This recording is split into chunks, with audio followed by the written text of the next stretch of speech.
Sir और आज हम बात कर रहे हैं हाथरस हादसे की। हाथरस हादसे को अब जबलपुर से जोड़ दिया गया है और बताया जा रहा है कि यहाँ से जो डॉक्टर राजकुमारी बंसल वहाँ गई हुई थी, उनके नक्सली कनेक्शन के तार जोड़े जा रहे हैं। क्या हकीकत है, क्या सच्चाई है, इसको हम जानने की कोशिश करते हैं डॉक्टर बंसल मैडम से। मैम, आपके अभी से नया मोड़ आ चुका है, ये जो आप हाथरस हादसे में गई हैं, तो आप बताया जा रहा है वहाँ की एसआईटी आपके पीछे लगी हुई है। तो ऐसा बताया जा रहा है कि आप वहाँ पे परिवार में उनका सदस्य बन के रही हैं या इवन उनकी भाभी बन के बताया जा रहा है कि रह रही थी, और आपने जो मीडिया में वहाँ बयान दिए वो काफी मतलब मोड़ ही नया ले चुका है और अब एसआईटी भी उसकी जांच कर रही है। तो आपको क्या लगता है कि आपने जो किया सही? मैंने भाभी बन के नहीं, भाभी बन के मैं रह नहीं रही थी, ये बिल्कुल सरासर गलत आरोप है। और मेरा वहाँ पर सबसे इंटरेक्शन हुआ है क्योंकि पूरे टाइम लोगों का आना जाना लगा था वहाँ पे। काफी मीडिया चैनल्स थे, काफी मीडिया चैनल्स कुछ कुछ इंटरेक्शन कर रहे थे, तो मैं उनका रिप्लाई कर रही थी, इंटरेक्ट कर रही थी। और परिजनों को मेरे आने पर काफी हिम्मत मिली और उन्होंने मुझे रोका, तो मैं रही थी, परिजनों के बीच में भी मैं रही थी 2-3 दिन। तो ये मैं मान रही हूँ। अभी ये जैसे घटनाक्रम अचानक से बदला है, तो आप पर किसी का दबाव एसआईटी से, वहाँ पे यूपी एसआईटी से या पुलिस से कोई फोन आया है, आपकी बातचीत हुई क्या? अभी तक तो मेरी किसी से कोई बातचीत नहीं हुई है।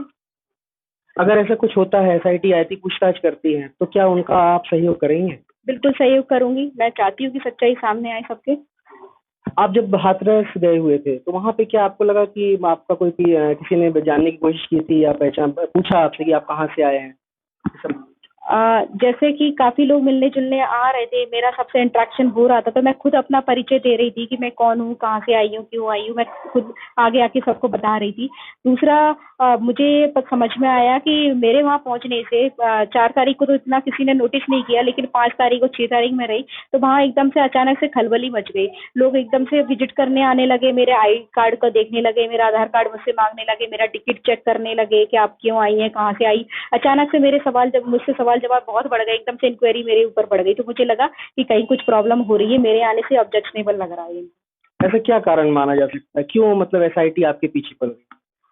मुझे ये लगा क्योंकि मैंने वहाँ पर बतौर फॉरेंसिक एक्सपर्ट या डॉक्टर के बतौर मैंने वहाँ पर अपने आप को इंट्रोड्यूस किया था, तो मैं थोड़ा सा लीगल फैक्ट्स देखना चाह रही थी कि पेपर्स क्या हैं, पेपर क्या बोल रहे हैं और किस तरह से क्या केस है। इस तरह से मैं थोड़ा सा पूछ रही थी, जानकारी ले रही थी घर वालों से कि कैसे क्या है, क्या हुआ, क्योंकि मीडिया एक तरफ ऑनर किलिंग के मामले में बात कर रहा है और एक तरफ ये कि आरोपियों के समर्थन में रैलियां की जा रही हैं, सभा की जा रही है, तो पता ही नहीं चल रहा था कि कौन है। और तो मुझे लगा कि नहीं यार, देखना चाहिए, तो इसलिए मैं ये सोच के मैं गई वहां पर। तो ये सारा मामला है। अच्छा, एक सवाल ये भी उठता है कि इतने हादसे हुए, चाहे मध्य प्रदेश को ले लें या मध्य प्रदेश के आसपास के जिले, मध्य प्रदेश के जबलपुर में भी कुछ हादसे हुए थे, तो आप मतलब वहाँ क्यों नहीं गए? यहाँ पे ऐसा क्या चीज आपको लगी कि आप वहाँ पे जाके मतलब?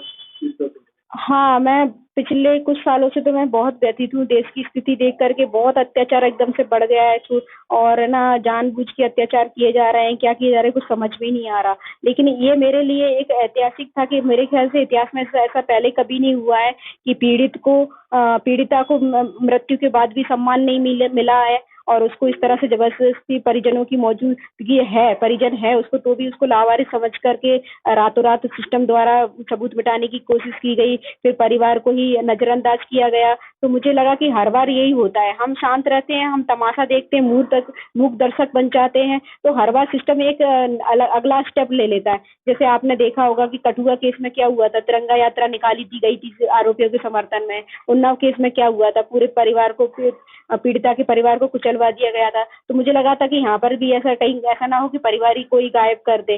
तो ये है कि हर बार अगर हम आवाज नहीं उठा रहे हैं, हम कुछ रिएक्ट नहीं कर रहे हैं, कुछ बोल नहीं रहे हैं, तो सिस्टम की ये मनमानी बढ़ती जा रही है। आप जब हाथरस गई तो आपको ऐसा लगा नहीं था कि मतलब मेरे जाने से ऐसा कुछ ये इशू बनेगा और बाद में मुझे प्रॉब्लम होगी, मेरे परिवार को प्रॉब्लम होगी? हाँ, बिल्कुल मुझे लगा था, जिस तरह से देशव्यापी आंदोलन स्टार्ट हो चुका था, तो मुझे लगा था कि प्रॉब्लम हो सकती है। लेकिन मैं हस्बैंड ने भी बहुत रोका, लेकिन मुझे बहुत बुरा लग रहा था कि मैं यहाँ पे 2-3 दिन तक बहुत बेचैन रही थी।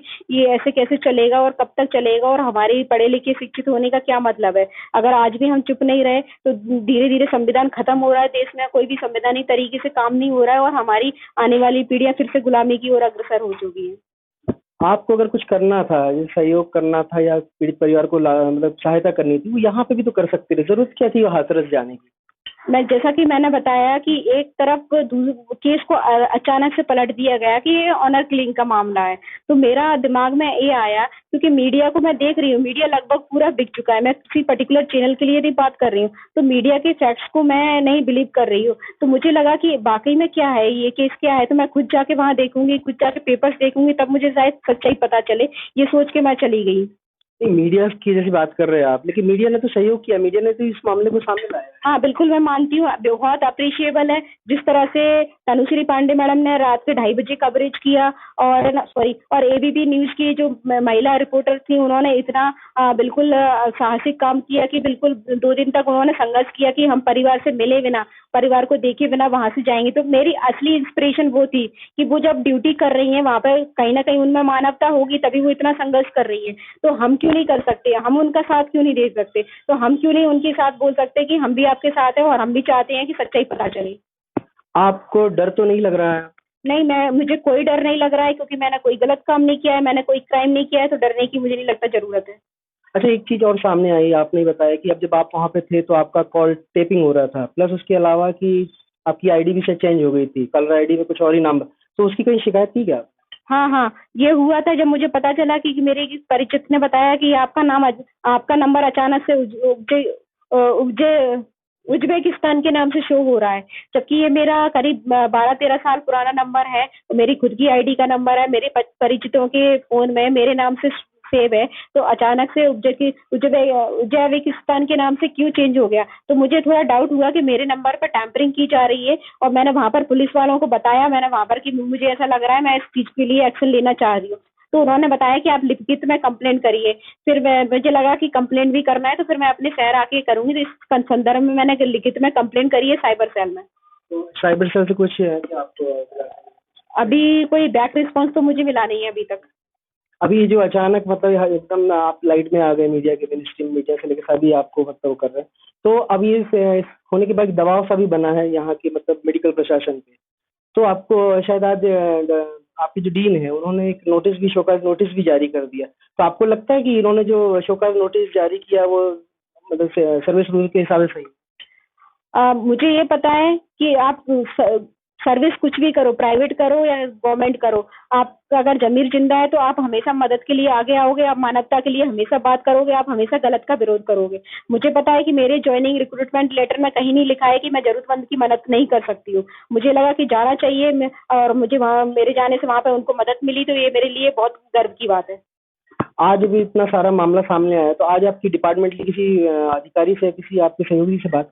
आज भी जब मुझे पता चला कि मेरे बारे में न्यूज़ इस तरह से गलत न्यूज़ फैलाई जा रही है चैनल्स में, तो मैंने अपने सीनियर को मैंने बताया कि मैं हाथरस गई हुई थी। उनको नहीं पता था, उनको ये पता था कि छुट्टी ली है राजकुमारी ने, और जो मेरे पहचानने वाले लोग हैं उनको ही पता है कि मैं बताकर नहीं गई थी यहाँ पे किसी को भी। तो मैंने जब बताया, फिर मैंने बताया कि मेरे बारे में गलत खबरें फैलाई जा रही हैं, मुझे नक्सलाइट घोषित किया जा रहा है। तो मैं अभी प्रेस कॉन्फ्रेंस करने वाली हूँ, मैं सबसे मिलने वाली हूँ और मैं अपनी बात सबको रखने वाली हूँ और सबको सच्चाई बताने वाली हूँ। तो मुझे मेरे सीनियर ने पूरा सपोर्ट किया, मुझे हेल्प करी। उन्होंने बोला कि बिल्कुल जाओ राजकुमारी, अपनी बात रखो, और है ना, तुम अभी ड्यूटी आवर्स में जा रही हो, करीब ये 12 बजे की बात है, तो मैं तुम्हें एक हाफ सीएल देकर जाओ कि तुम डिपार्टमेंट से बाहर जा रही हो। तो मैं हाफ सीएल देकर आई थी बकायदा। अब ये लड़ाई को आप किस तरीके से लड़ेंगी, अब किस नजरिए से लेके? अभी तो ये है कि लड़ाई तो बिल्कुल बहुत ही अजीब से मोड़ ले रही है, डे बाय डे नए इसमें वो तथ्य जोड़े जा रहे हैं। तो अभी ये सभी देशवासियों से मैं अपील करना चाहती हूँ कि बिल्कुल सच को सामने लाया जाए, सच पर भरोसा किया जाए और पीड़ित को न्याय दिलाया जाए, क्योंकि ये सिस्टम की आदत नहीं बननी चाहिए। अगर सिस्टम इस तरह से मनमानी करने लग गया तो कल आपकी और हमारी बारी भी हो सकती है।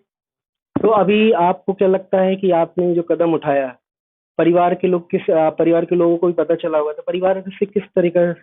एक्चुअली मैं अपने हस्बैंड के अलावा मैंने किसी को नहीं बताया था, तो मेरे पेरेंट्स को, मेरे इन-लॉज़ पेरेंट्स को किसी को नहीं पता था कि मैं कहाँ हूँ, कहाँ गई हूँ, तो उनको भी कोई जानकारी नहीं है। हो सकता है वो थोड़ा-सा टेंस हो रहे होंगे कि क्या किया, कैसे किया, क्योंकि जब आप कुछ अलग करने जा रहे होते हो ना, कुछ डिफरेंट करते हो, तो लोग आपको रोकते हैं क्योंकि वो डर जाते हैं कि शायद कुछ गड़बड़ी ना हो जाए, कुछ अनहोनी ना हो जाए। तो इसलिए मैंने सोचा कि मैं जाऊँगी तो मना कर देंगे या जाने नहीं देंगे, तो मैंने किसी को बताया ही नहीं।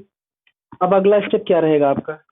अगला स्टेप ये रहेगा कि मैं पूरा सहयोग करूँगी। मैं चाहती हूँ जो भी ज़िम्मेदार अधिकारी है मेरी सच्चाई सामने लाएँ और क्योंकि मैं नक्सलाइट हूँ नहीं, तो मुझे बताएँ और जो भी इन्होंने जैसा ये कृत्य किया है वो माफ़ी माँगे मुझसे और मैं पूरा लीगल एक्शन तो मैं पूरा लूँगी, मैं आगे तक मैं कार्रवाई करूँगी। कोर्ट वगैरह भी जाएगी? बिल्कुल जाऊँगी।